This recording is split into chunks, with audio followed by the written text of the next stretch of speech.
تعرفي برغيف واحد بس من العيش الابيض ده هنعمل بيه طريقة المطاعم بتركات المطعم وبنحتاجها كلنا في المشويات.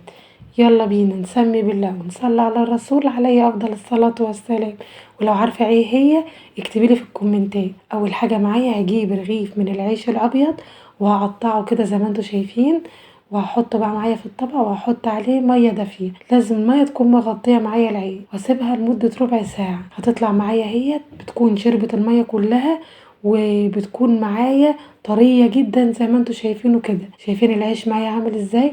اجيب بقى معايا الخلاط واحط معايا العيش. ايه عرفتوا بقى انا هعمل ايه ولا لسه؟ هحط معايا العيش وهحط بقى معايا توم باودر وهحط كمون وهحط كمان حبة من البابريكا وحبة كمان من الكزبرة الناشفة ونص عصرة ليمونة وحبة من الخل، واضرب بقى الكلام ده كله.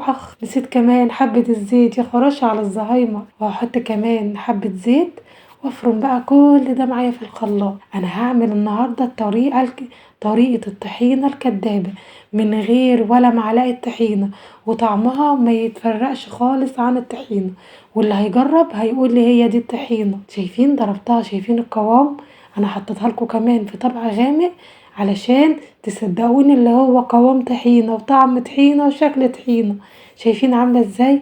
السمك بتاعها جميل جدا، ولو حسيتي ان هي تخينة معاكي زوديها بحبة مية دافيين وانت بتضربي في الخلاط.